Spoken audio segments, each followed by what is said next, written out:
My name is Sharon Weston Broome, and I am currently the mayor president of Baton Rouge and East Baton Rouge Parish. I've served in this position for almost 8 years. Oh, well, thank you, ladies, for having me, and hello to the entire LSU community. I feel a part of the community because my daughter goes to school at the lab school, so I'm paying tuition here, so I consider myself a tiger now.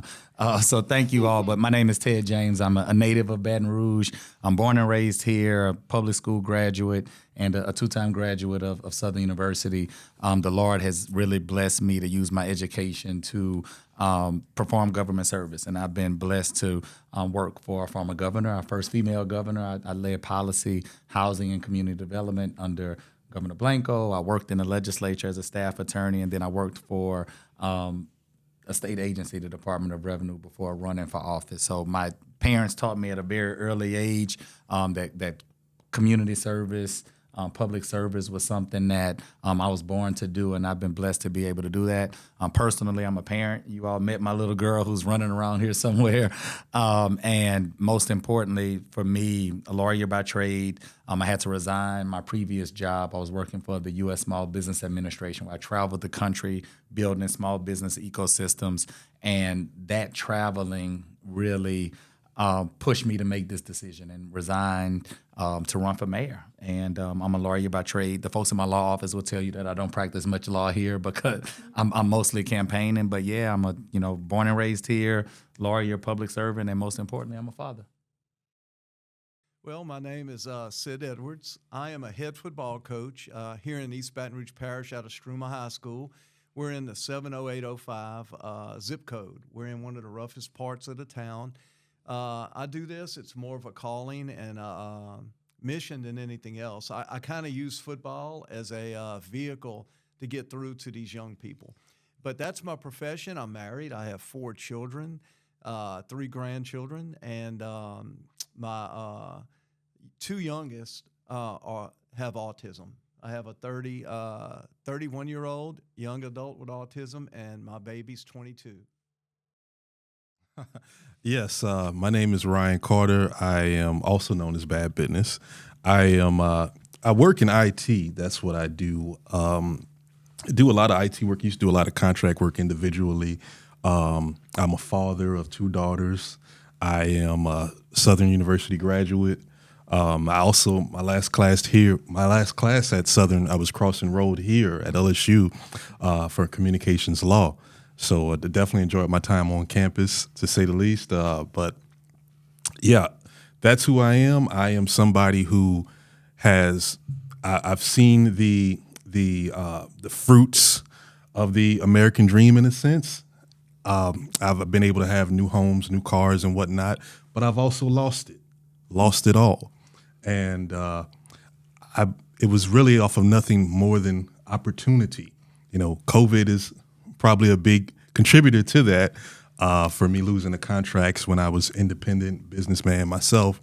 But still, lack of opportunity. It takes a while to get hired in IT. It can take months and months. But so I experienced that, and I was at a point where I felt it was nothing other than God that told me to, hey, you're at the Salvation Army. You've been at St. Vincent de Paul Men's Shelter. You've been with the actual homeless people. I had to come down off that ladder, and I had to fall from somewhat people will say fall from grace, but I would say I landed in grace because I was able to meet some wonderful men and women, and just to see how the everyday people live. And it's been a struggle. It definitely has. It's been a humbling experience for those who say, oh, well, this guy, he's bad business. He must just be trying to get publicity. I'm like, I took the awfully long route if that's what they think. I took the awfully long route. But being homeless, carless, jobless, and I've got 2 of the 3 back. So I just got my wheels back this week, and I haven't been jobless since the beginning of July. Thank God for that. But Still working on the home and everything now next, but being where I'm at currently, Salvation Army, men's transitional housing, I'm needed. I'm really needed in the community. I can bring light to some of the things, the lack of opportunity that there is. And I definitely want to be somebody to create opportunity for those who lack and bring forth a better Baton Rouge, for sure. So my name is Nathaniel Hearn. I'm a current candidate for mayor-president of East Baton Rouge Parish. I am a recent graduate of the Southern University Law Center with a Juris Doctorate. I work for attorney Mark Lazar, helping run his law firm, the Lazar Law Firm, with family immigration, all sorts of fun cases. And right now, my main focus is this campaign. Well, my name is Roundtree, and currently I do own a property management firm. What I do is I do a lot of commercial properties, residential properties. I manage them for the clients so the way that the owners are not known, basically. I currently started my company 5 years ago. It started with one client. It has now grown to various clients and multiple properties. I now manage a $450 million portfolio.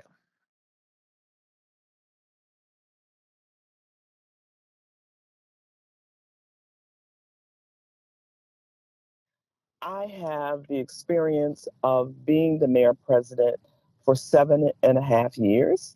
But even beyond that, I have public service experience, starting and being on the Metro Council, then being in the Louisiana House of Representatives, and from there being in the state Senate.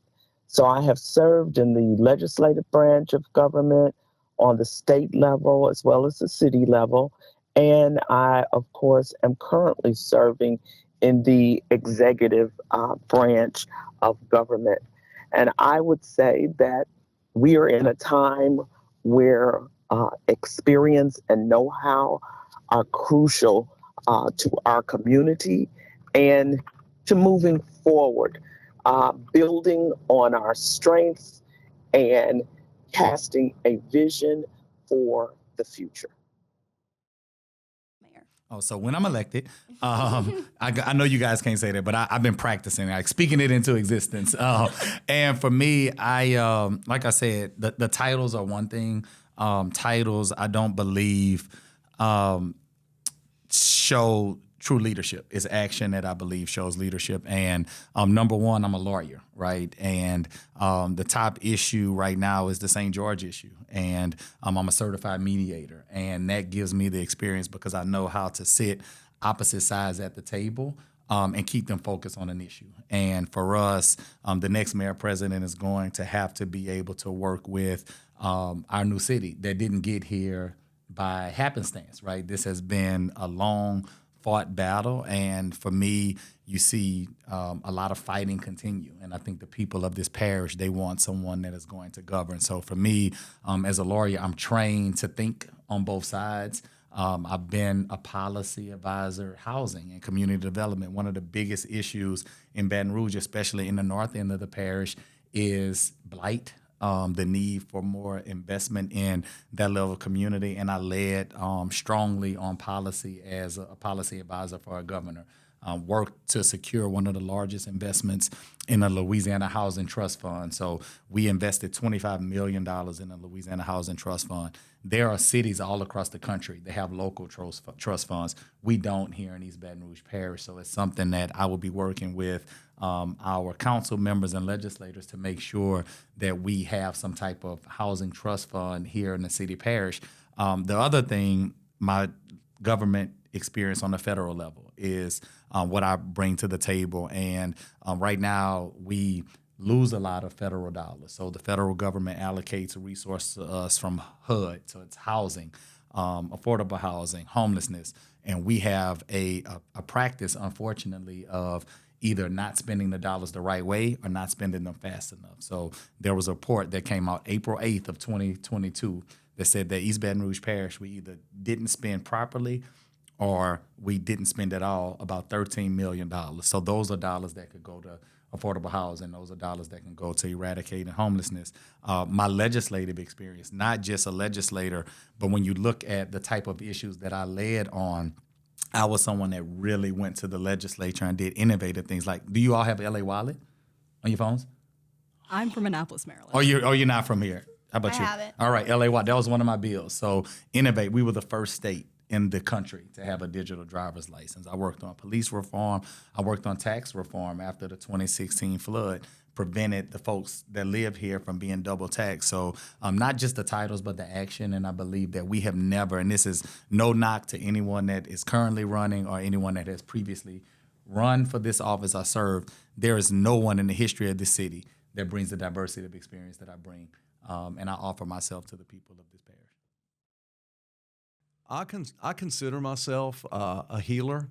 I consider myself a turnaround specialist, and it's my belief that Baton Rouge needs a turnaround specialist. That there's still a lot of beautiful, great things about our parish for sure, but I think it's my leadership ability, my ability to unify people. It's in my skill set, and what we got, I kind of feel, Baton Rouge is a kind of the same as the whole country. There's a lot of division. So much is going down Republican Democratic lines. So much is going down black white lines, Baptist Catholic. I mean, whatever subject you could do, there are lines drawn, and I just feel I'm a guy that can erase some of those lines. And I think the biggest thing to me is the turnaround leadership style and the servant leadership style also. The main thing I'd say is I'm a good people person. I'm someone who, as much as I like to speak, I like to listen even more. I like to hear about what people are going through and just really be an ear. So experience-wise, I'd say just being relatable. I can relate to the struggles. I am very proud, and one thing I will say, all of the other candidates, fellow candidates, I just had an opportunity to meet Mr. Hearn. I've met Coach Sid Edwards. I've met the current mayor, Sharon Weston Broome. I've met Mr. Ted James. I've met Champagne. So, and everybody I've met has been absolutely very, very, very, very good to me, as far as meeting. And so I'm very proud of their accomplishments. I think it's awesome. I think it's a good representation for Baton Rouge. However, I represent the other side of Baton Rouge that's a paycheck away from losing everything. So that's why, and I'm a graduate. So and I've been through both the universities. So to the students, I'm like, hey, it can happen. Even if you think it can't happen to you, it can definitely happen. So, but I'm also somebody who hasn't given up, and I'm on the come up. And I want to take everybody, all of Baton Rouge, on this journey with me. All of East Baton Rouge Parish, let me speak, on this journey with me. So because we're going to make progress. We're going to make history. I think we're doing it now. So.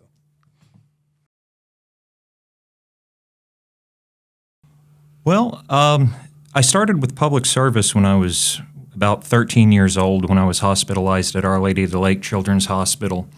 While a patient there, I got introduced to the Child Life Network, and I thought it was amazing how they were providing services to children in the hospital free of charge, like videotapes, things like that, things for entertainment. And I realized how important that was, and I thought, well, what can I do to give back to this hospital? And that started everything. From there, I ended up doing videotape drives for Our Lady of the Lake when they were still using videotapes, battery drives, change drives. I was one of the first speakers for Dance Marathon at LSU when that was brought over here.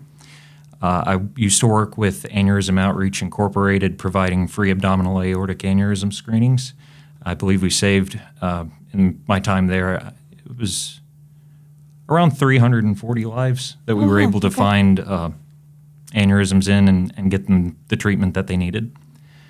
That leads up to about 2012 when I was selected by Rotary Club to be one of, I think it was either 6 or 8 of us, Louisiana Young Heroes for 2012. I continued on with public service through undergrad at LSU, a little bit at my time in grad school at the University of New Orleans.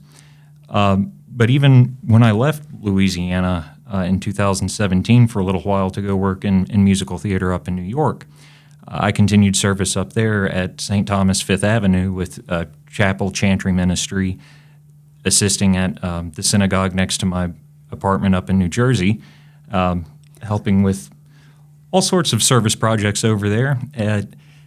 Community service is something that I've dedicated myself to personally. It's not something that I normally brag about or speak about. It's something that it's been a wonderful opportunity to be able to actually make a difference without wanting anything back. Mm-hmm. And seeing the condition that my home has basically turned into over the last few years, it's depressing. So this, for me, this just seems like the next reasonable step. Everything I do in service is to do more for more people. So I think most of all, regardless of education or anything like that, most of all, it's my commitment to service of others. The experiences that I've worked in various jobs. I've been in different atmospheres. I have seen a lot. So I've gone through, and my experience basically comes from management and property. My property management would give me the abilities to help the city grow some of these, get some new commercial properties in here, maybe revamp the North Baton Rouge area to where we can actually make it into a full operating city and not just a partial operating city. Because right now I feel like our city is operating partial. Because what happens is we fix up an area, and then 5 other areas go down, and then we go back and fix one of them up, and then 4 other areas go down. I mean, think about it. We've tried to support 3 malls in this city forever. We had Bon Marché and we had Cortana. Cortana put Bon Marché out of business. Then we opened up Mall Louisiana trying to have 2 malls again. Here we go. Mall Louisiana put Cortana out of business. It's just not working the right way. You got to be able to revamp and make the businesses grow throughout the entire city. And that's what I'm trying to get across, is that we've got to expand. We've got to expand our city to where I shouldn't have to drive all the way across town just to go to a Target. You can take the old Earl K. Long spot to build a Target, a Chick-fil-A, all of that over there. You would pull business from other parishes. You could pull the businesses from New Roads, because they don't have a Target. Zachary, Baker, all of them could go right there to that. You'd revamp. You'd pull the tax dollars into the city by pulling people from the other cities, and therefore we wouldn't have as much in taxes to keep paying, because our taxes keep doubling every year. And the other businesses experiences that I'm dealing with is with $450 million worth of portfolio that I have. I manage everything from bills, mortgages, everything. So I'm used to working with finding ways to cut costs. Because in order for us to make these properties work, you've got to cut the cost. And that's the problem. The city is not cutting the cost, and the taxpayers are paying for it. And the reason why they don't care to cut the cost is because they don't care. It's not their money. But people are out here selling their houses right now just because they cannot afford the taxes anymore in Baton Rouge. Every time we turn around, we end up with a tax that goes on to us. We need a public transportation system that does not work still. But you wanted it on our taxes, so everybody whose home is valued at $500,000 or less, you got a 1% tax you're paying to the cats, people. So that way we can have a transit system that you still have to pay to ride, that still takes you 3 hours to commute to work, that doesn't run past 11 o'clock at night, and that you can't even depend on to get where you need to get to.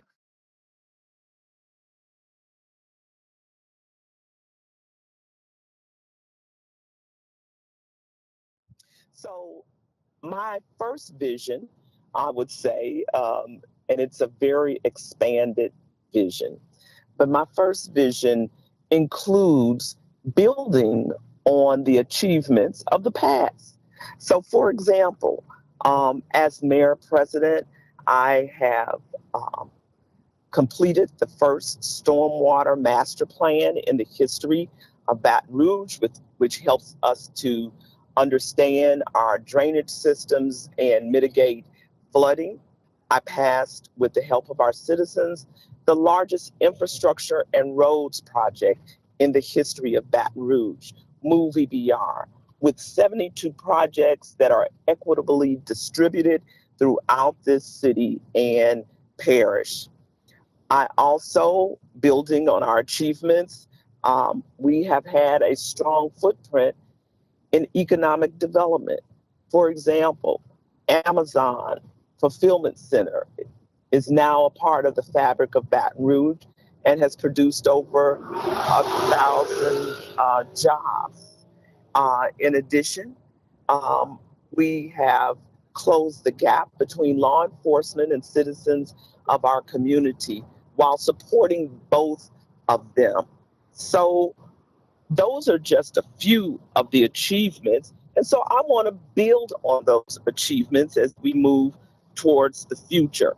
I consider the vision for the future continued pathways to progress. That means increasing community safety, improving quality of place and quality of life, creating equitable business opportunities, developing sustainable environment and infrastructure, and prioritizing opportunities for all to thrive. One of my visions, or part of the vision, is to develop our riverfront.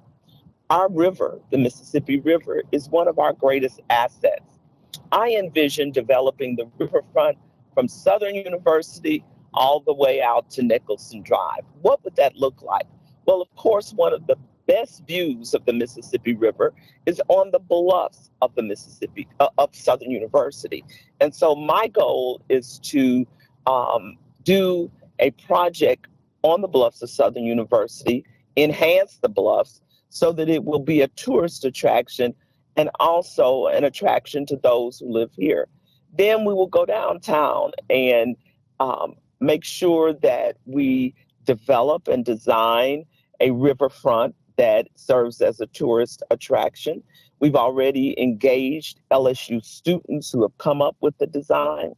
I envision a central focus there of our riverfront, and something also that is going to complement our downtown riverfront development is the advent of a new conference center and hotel where the present River Center is. Then, still focused on the riverfront, we'll go all the way down to Nicholson, where the city parish owns property that I would like to transform into a community park. That is part of my vision for moving into 2025. It also includes our bus rapid transit center, which is going to take transportation all the way from North Baton Rouge to South Baton Rouge in a very expedited bus system.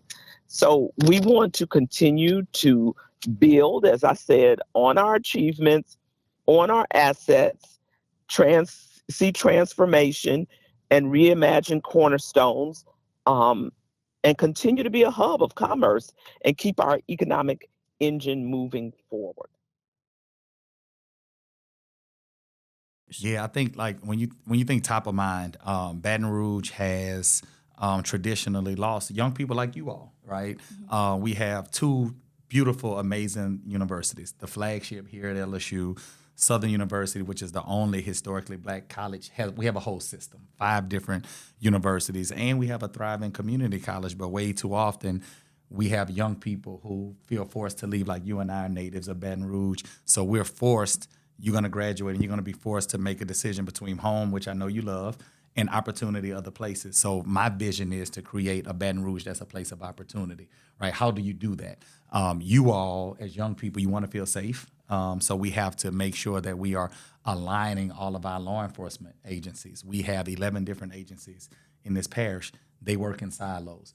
Once I'm elected, I want these agencies to work more collaboratively to better keep us safe, right? To combine technology, to combine output, to combine training, right? We talk a lot about mental health training for officers to engage with the people that they encounter. but we don't talk enough about the mental health of our officers, right? So we have to embed that. We have to pay them more. Of course, we have a lot of officers that leave Baton Rouge because as the capital city, they make more money and get shot at less in other areas, right? We talked about eliminating blight. You can't invite opportunity if you live in a community that's full of blight. For you all, college kids, I, for one, my law office is downtown. We have a beautiful downtown on the river. If you go to downtown tonight, you're not going to see a lot of people. So for me, my vision for Baton Rouge is to invest in all of the assets that we have. And one of those is downtown. Like, how do you recruit folks to come downtown? You have to offer some entertainment options. So it's not just bars and restaurants, but the music culture. Here's a radio station, right? We have a deep culture here in Baton Rouge with different types of music. We need to create opportunities for those folks to come downtown. Retail, there are other areas that have used their downtown to do retail incubators. That brings people downtown and it keeps the people downtown. Like, one of the amazing things we have state government that's all situated downtown. So you have thousands of people who are already downtown. You got to bring some things to keep them. Shopping, more restaurants, pharmacy, opportunities for young people to go and shop and hang out, more incubators. We need to do more in terms of entrepreneurship here. I work for the Small Business Administration. We do a great job in Louisiana. We're going to go and put a tax package together. We're going to recruit major industries. That's great. We don't do anything for the entrepreneurs. So number one, I will spend a lot more time on this campus and hopefully on this platform talking about how the city parish government can partner more with students here, because I want to hear from you to make sure that we are recruiting industries that you all want to work for, right? If we're recruiting industries that college graduates don't want to work for, why are we doing any of this, right? So more tech, right? More innovation, the financial services, not just banks, but fintech, all of these different funding options for small businesses. I have a commitment to bring more of those resources to city parish government because I've done it in other areas. As working for the SBA, I have 10 offices across 5 states. So I saw what local governments, and for me, I think Baton Rouge, unfortunately, is afraid of the potential that we have. And we should not be outpaced by Birmingham and Little Rock and DeSoto, Texas, and Chattanooga and Albuquerque, right? Nothing against those places, but none of those places can speak to collectively the resources that we have. So for me, it's taking all of our resources and elevating them. Well, let's look at what we're looking at with Baton Rouge. This is the capital city, okay? It's the capital city of Louisiana. And where I'm working now and where I spend a lot of time in North Baton Rouge, I would love to offer anyone listening a field trip. I mean, I can arrange for a bus. I would love to take people. A lot of people go into North Baton Rouge and they take the main arteries, Plank Road, Winburn. And let's remember, on that side of Baton Rouge is our metro airport. The Baton Rouge Zoo is over there. The Southern University is over there on that side of town. So a lot of people see that side of town, but they don't see right under the skin. It is, life is tough for the folks over there. There's a lot of trauma, a lot of blight, a lot of crime. But when people, and I'm talking just now about a particular part of town, right? But a city is as strong as its weakest link, and the weak link is north of us. And there's a lot of good folks over there. Like, if you go through, people keep up their yards. They're respectful citizens. They're hardworking people. But they're surrounded with a lot of bad things. I mean, violent crime. Yesterday at 1:40 p.m., I'm at school, and someone was murdered 300 yards from our gym. Guy that runs my chain set at the football games, he got a call in the third quarter. His son had just been murdered. I can tell you, as a coach, I had a young man, ladies, last year. He was a freshman, 14 years old, beautiful young man, 22 on the ACT. And I know that's not Harvard material, but, from where we're at, that's pretty doggone good. 3.4 GPA. We broke for the Christmas holidays. He was 14. He turned 15 on Christmas Day. And him and 4 friends were walking down Evangeline Street and were gunned down. My guy died. so I'm trying, we had to put that young man in the ground with all that potential. And I'm trying to paint a picture sort of, why am I running? I don't want to marginalize it and say it's because my football player was murdered on the streets of Baton Rouge, but it happens every day. I mean, it happened yesterday at dismissal. And I know there's more to the parish than just North Baton Rouge, but I wanted to highlight that because that's us. It's a part of our world that people don't want to recognize or see. And I think, being the capital city of Louisiana, I really believe our city is not clean. I mean, there are areas that are nice, but for the most part, it's not a clean city. There's a lot of blight. Have you ladies ever heard of a trap house? I have not, and if you wouldn't mind explaining it. Okay. A trap house is a term. Basically, it's a blighted property or a home that has been abandoned. And in other words, no one's living there. Many of them don't even have doors on the house, but it's just a really bad situation. So in trap houses, people will use those trap houses for prostitution as well as drug deals and buying drugs. They're terrible, and they're in neighborhoods, and they're scattered all over the parish, not just North Baton Rouge. And when I become mayor president, I'm running on a platform, crime, blight, homelessness. But the first thing, I'm going to bulldoze these places down. Watch this. We had one on our school campus. Many years ago, maybe 50 years ago, there was the school had a deal carpentry class. So the students built a home on the campus where our custodian once lived. And this house was in the far back corner of the campus. And it took us about a month, but we got that thing demolished and knocked down because it's right there on your campus and people are going in there and doing all these things. But those things exist. It's a lot of stuff that a lot of Baton Rouge doesn't see. And it comes down to a lot of our homeless population. We have a homeless situation. I'm not advocating ridding ourselves or building a wall in Baton Rouge for folks like this. That's not what I'm saying. But we don't have any real psychiatric help for these folks. A lot of them are using drugs, not all of them. Because you see in Baton Rouge, there's a place for these people to eat. Do y'all go? If you go and you look, people will hold up a sign, will work for food, or can you feed me in the name of Jesus, and all these things. There's places for them to eat, but those places won't allow them in due to some criminal behavior or drug use or not following rules. There's a need in our city for a psychiatric hospital to help these poor people. I have two children, like I said, that have a mental illness, and it's autism. But I shudder to think if something happened to their mother and me, what if my child's on that street? There's nowhere for them to go. And so I know I've kind of rambled a little bit on the whole thing, but I envision a sparkling clean city. I envision a city, it'll never be crime-free. All the way back to Cain and Abel, it's not going to happen. But getting a control of that, cleaning up our city, making it beautiful again, and taking care of the least, most vulnerable amongst us. Well, first and foremost, I would like to eradicate homelessness completely. It is an eyesore. It is something that I've seen the numbers. If you were to Google homelessness in Baton Rouge, they would only have probably maybe 400 or so people.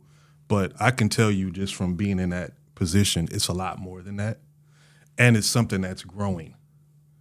And it's not just a Baton Rouge thing. It's a nationwide thing.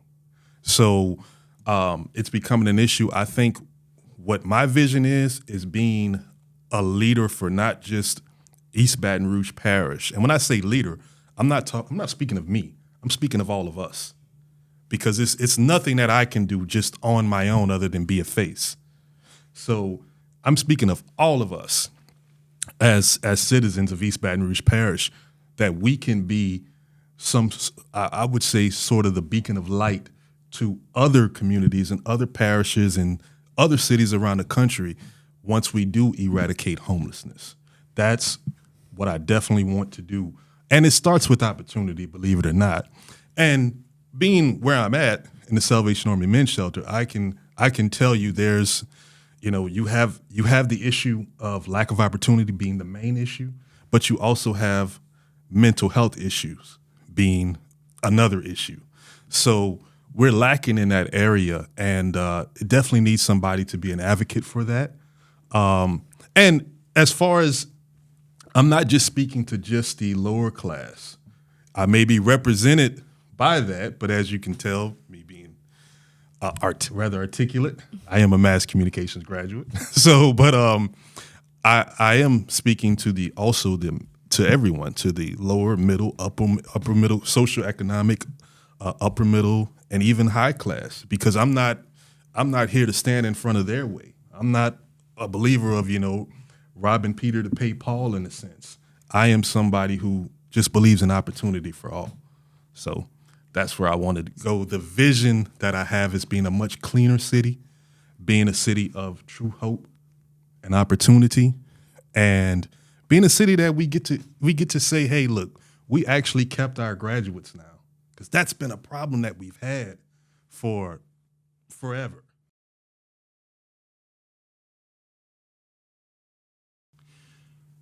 Looking at our city parish government, we were created as a city parish government. If you notice, the title mayor-president consolidates our local government into one entity that's supposed to smoothly operate.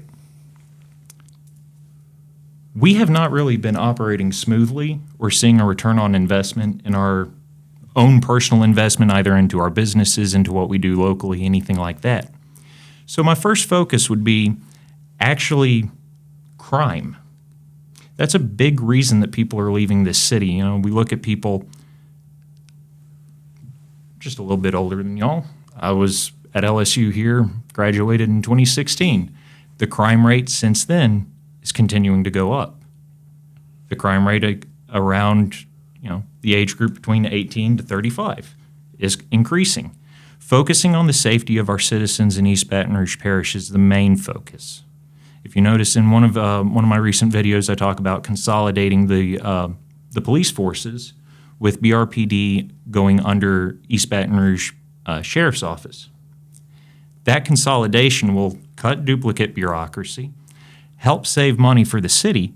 That in turn gives the city more money to actually focus on working and getting jobs done and actually affecting the crime rate here in Baton Rouge. The second thing would be the natural surroundings, like infrastructure, things like that.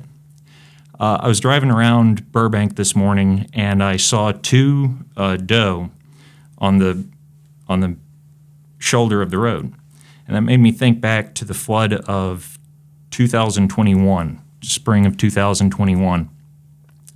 I remember driving down Burbank, an area that has only recently, I'd say within the last 15 years or so, really expanded and developed. During that flood of 2021, driving down Burbank, passed 5 dead deer that had drowned. We're sportsman's paradise. Those flooding issues were caused by poor infrastructure. There is a direct correlation between the flooding that occurred in 2021 and the system that was creating new projects without actually considering how our local environment worked. In the process of doing that, we're killing off something that we're actually supposed to be known for, not just nationally, but internationally. That bothers me. We're hurting ourselves. And third, really, it's just seeing a return on our investment in this community. I was not born in Baton Rouge, but I moved here in the summer of 2001. I was born in New Orleans, lived in Luling, and my dad got transferred to the Dow plant in Plaquemine. And growing up, as I stated, with 13, starting at Our Lady of the Lake, I was invested in the community. We are here. We live here. Our interests are all the same, actually having a decent place that we can live and prosper. That's my ultimate goal, is having a safe place that we can grow and be an example. We're the largest parish in the state. Why can't we be that example to the rest of the state of how a local government can actually function? Baton Rouge has so much potential. That is the problem. It has the potential to be a great city, not just a good city. We've got the people here. Believe me, I've been out in the community. I've met the people. We've got the people who want to see, who would love to have, more live at fives, more activities going on. The people you want to keep your people here. That's the problem. You're not keeping your people here. They're coming here, they're going to school, they're getting educated, and they're going elsewhere. But we need to find out why they're going elsewhere.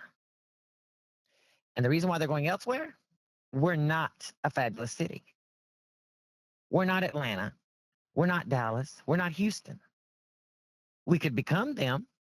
We've got the potential. But until we actually get out with the community and actually work with the community and help it to grow, we're not going to get there.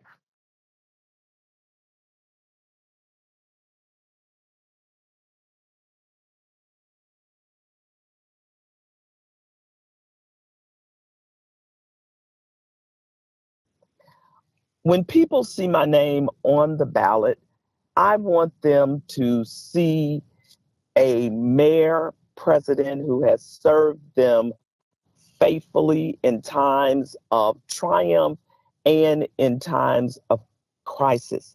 I want them to see a mayor president who has been there through thick and thin, who is not just given promises, but has certainly developed programs and projects to enhance our city and our parish that we can point to. And I want them to see a mayor president who has backbone, who's not in the pockets of any particular group, but someone who has backbone and will take us not just into another term, but into a long-term future for every citizen of this city and parish. The longer we wait for the Baton Rouge that we want, the less time we have to spend in it. I am the person to get us to the Baton Rouge that we want. That wasn't 10, was it? Hey, you know what? You know what? It was short and concise. It was short and concise. That's all we wanted. Yeah. Hey, we're not gonna cut you off. At I word know, 10. like Don't worry. please, Be like folks. counting on our fingers under here. I do know how to count everyone, right? I was an accounting major. I knew I wasn't going to be good at it, but I do know how to count to 10. Well, thank you very Thank you much so for much. your Appreciate time. Ladies and gentlemen, this is Ted James, and he is one of your candidates for this mayor presidential election. Thank you. Thank you. Thank you all. Yeah. The truth, integrity. I am real, not a politician, and the heart is for people. Very nice. Okay, thank you so much. Thank you very much. I really do appreciate you coming out here. I appreciate you laying out your platform and your time. Ladies and gentlemen, this is Coach Sid Edwards, and he is one of your candidates for the Baton Rouge mayor presidential election. Thank you very much. Thank you. My honor. Oh, absolutely. Oh my gosh. Bad business. Man of the people. Thank you. Man of the people. Man of the people. I apologize for laughing. I thought that it was just going to be badminus, which would have been fine, but Hey, it's 10 words or less. It You is. definitely Hey. answered the question correctly. absolutely. Yes. Well, thank you so much for your time. Absolutely. Thank you guys for having me. I'm sorry. Oh, it's all right. This is Ryan Badminus Carter, and he is one of your candidates for the Baton Rouge mayor presidential race. Can do it in 3 words. My Okay. motto. Dare to change. We've been stuck with the status quo for a long time. Dare to change. Do something different. I like that. Okay. Awesome. Thank you very much. Absolutely. Thank you all. Thank you. This is Nathaniel Hearn, and he is one of your candidates for the Baton Rouge mayor presidency. Thank you very much. Thank you.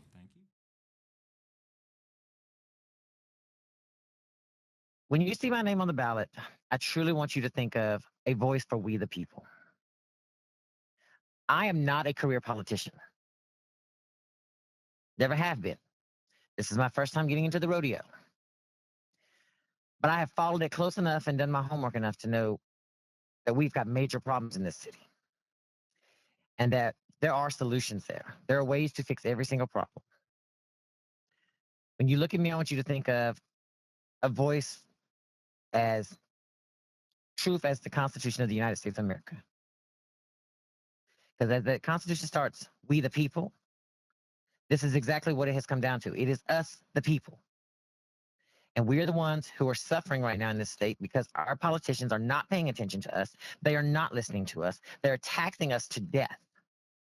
You want to tell me that I have freedom in this country? Then quit making me pay for it. I pay for it every time I go to the grocery store. I pay 10% on it. Every time I go buy furniture, I pay 10% on it. If I buy a car, I pay. If I buy a house, you never own your home in America. You pay taxes on it till you die.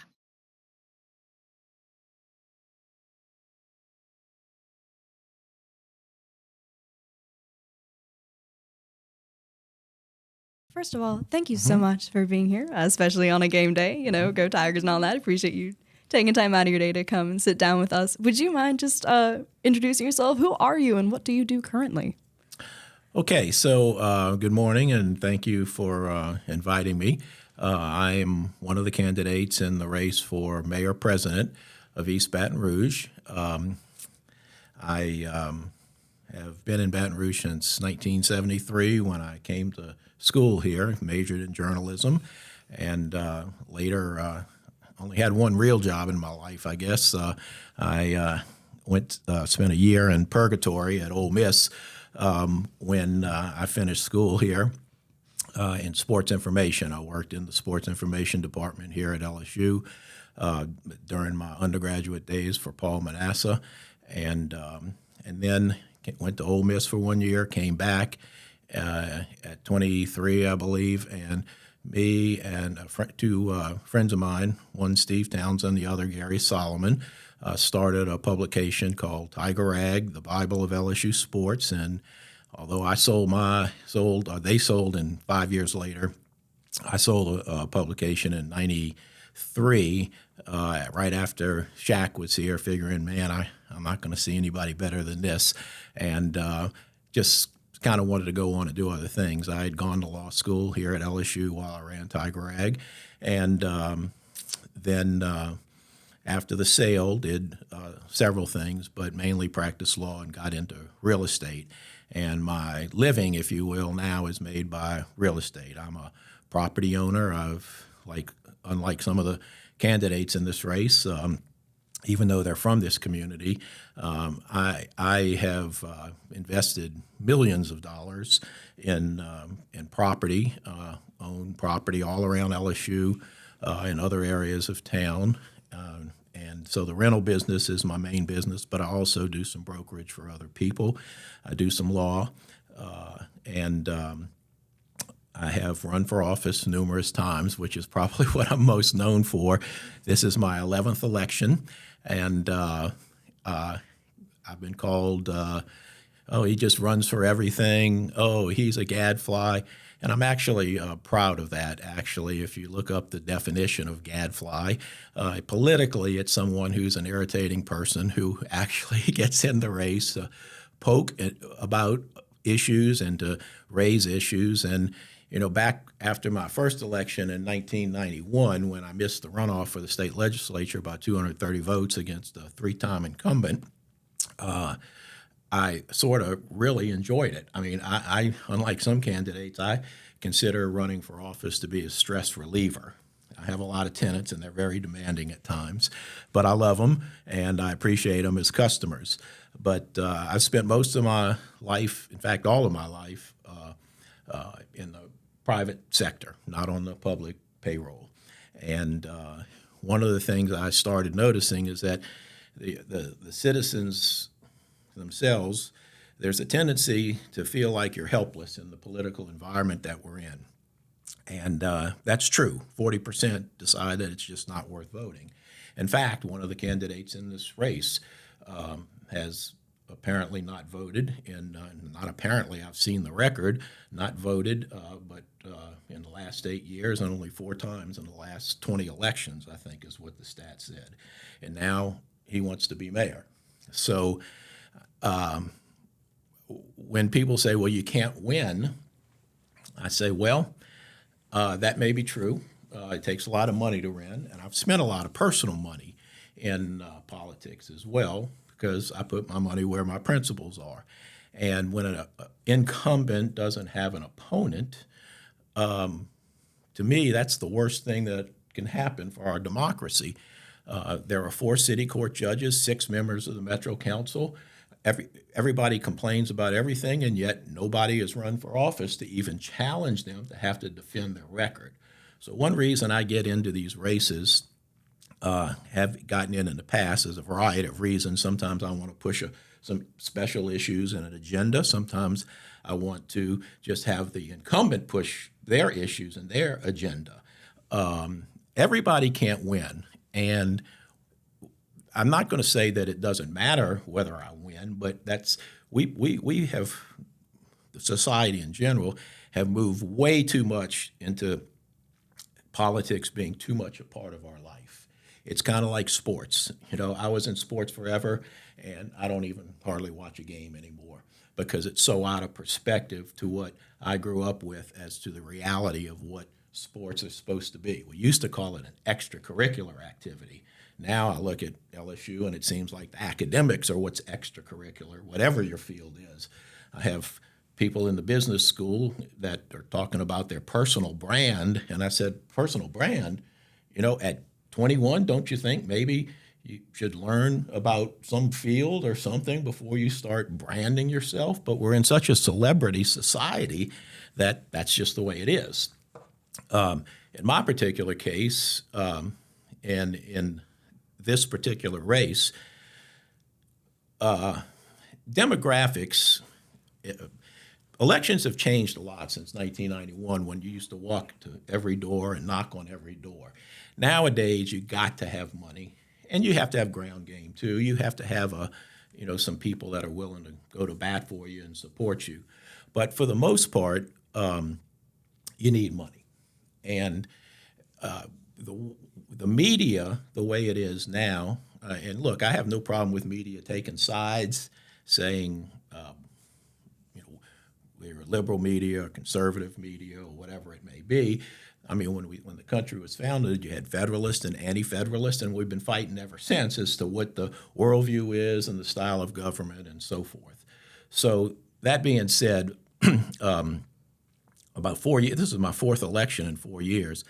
There's a judge in district court that was elected, and they asked him, why did you run? And he said, I just looked at the demographics, and they were favorable. And about 3 years ago, my brother ran for judge and won in the southern part of the parish, never been involved before. He got, in a runoff, 6,070 votes, and I think the other person got 6,068. 2 votes. So my vote matters. Everybody in town took credit for his victory and said, oh, we voted for you. We were the 2 votes who got you. But the fact is, it was a turnout race. It was in December. There were 3 candidates in the original race.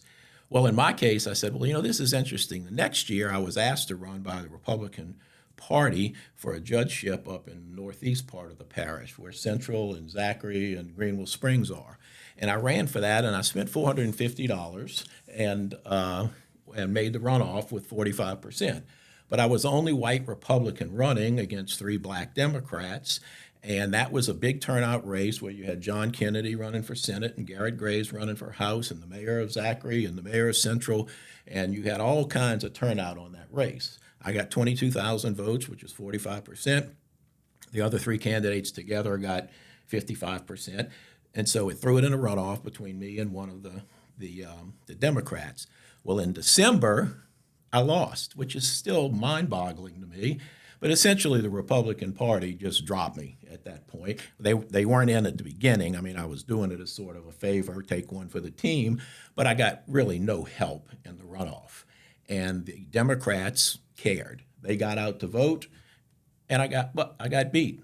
And the votes that I got in the second one were 11,000. So almost 50% of the people didn't vote 3 weeks later from November to December. And as a result, I lost. Otherwise, I wouldn't be here. I'd still be serving my term on the bench. Well, I just love the fact that the demographics, the way they worked out, it was like a real live poll because they voted party line. Democrats voted party line. Turnout made the difference. Well, the next year, I ran as a Democrat as for state representative in the southern part.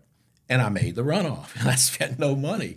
And it's like people are not even looking at the candidates to see who they are as people, whether the character matters, what they stand for. See, to me, politics is a little different than maybe what some politicians want.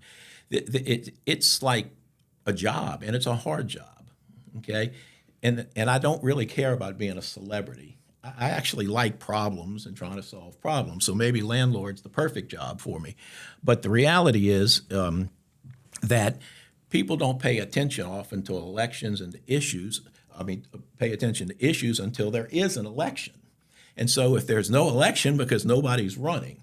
So in this particular case, getting it all back to the point of mayor, I was actually and I do understand that there are forces beyond. This is not the homecoming king and queen or whatever. There's very smart people behind the scenes. I call them the power brokers who are making things happen that manipulate us as the normal people, the regular people, and we don't even know we're being manipulated, if you will. TikTok. You know better than I do the influences that we have in the world today. So that being said, I can read between the lines as far as the demographics. Some people say there'll never be a Republican, especially a white Republican, ever elected in East Baton Rouge again because the demographics are such that it's roughly 50-50, maybe a little bit more on the Democrat side. It generally votes Democrat 60% of the time. So why would somebody decide to run? Well, believe it or not, I'm probably going to be the one that decides this election. Not because whoever votes for me, if I weren't in the race, would be voting for someone else. So would they vote for Incumbent Broome? Would they vote for James, who has $900,000? Between them, they got like $1.5 million. And then you had the person from the Republican, who I was asked to run by the Republicans. I said, I really don't know if I have it in me. I'm not sure I'd do it. I signed up because they didn't have anyone else on the second day of qualifying. And it's like, how can you be the chairman of the Republican Party? You know you got an incumbent mayor coming up for re-election, and qualifying comes and you don't have anybody to run? So I said, well, you know what? I'm going to go ahead and run because I've run in that part of the parish. I've run in this part of the parish. And I've run parish-wide before. I ran for mayor in 2012. And so, there may be a little name recognition there. So, but then they decided on somebody the next day, and so now ended up being 3 or 4 Republicans. So we're going to all split all that vote. And so when you put all that together, the way I see the race and what I understand is the power brokers decide anybody but Broome. They don't want Broome. And so they don't think a white can get elected or a Republican, so they go after a Democrat, Mr. James, Ted, who has apparently promised St. George certain things. And anyway, there's a lot going on behind the scene that the voters need to dig into and ask a lot of questions. Now, that's got to be the record for the longest 1-minute introduction ever. Not at all. Don't worry. And you did give a lot of information. Thank you. But in the interest of time, we are going to skip a question and ask you, what is your vision or visions for Baton Rouge? Well, if you remember Aesop's fable, the ant and the grasshopper, I think government is limited to the powers that are granted, whether it's the U.S. Constitution, the state, or in the homeroom charter. What do people that I see care about? They care about whether the garbage is picked up. They care about the storm drains. They care about drainage. They care about streets when you hit one of those potholes and you're constantly having to. And I tell them, don't worry, you'll see the streets get fixed 3 months before the election. We'll be driving on gold because I've seen it for 40 years. They wait until election time, and it makes it look like everything's cleaned up, and then nobody does anything for the next 3 or 4 years. So, I'm kind of a grassroots that you just do what your job is supposed to be. I don't think government is a social program. I don't think it's you got to do things socially. You got to do things to help your people. But the vision, there's plenty of people with better minds. You got CPEX, you got the Chamber, you got all kinds of groups that have grandiose visions. And I'm going to bring in a city manager and bring in people. Those people will help guide us as to what everyone's doing. The business leaders. We need to administer what the government is supposed to be doing to make our lives better every day. So traffic, drainage, streets, garbage, crime, of course. I'm one that sort of thinks reasonably, it's hard for me to blame the mayor for some drug shooting over here. I don't know if everybody's got the answers, where are they? These are complex cultural problems. Frankly, if I had a vision, it would be that somehow or another, without violating the church and state, which is, as a lawyer, vastly misunderstood by the public, is I would try to get more moral. Society's decay is the cause of a lot of those types of problems. And we really need to get into the schools and in other ways, the families back together, and the things that have been for 2,000 years agreed as to what's right and wrong, and not anything goes. Because if it's anything goes and nobody's responsible for anything else,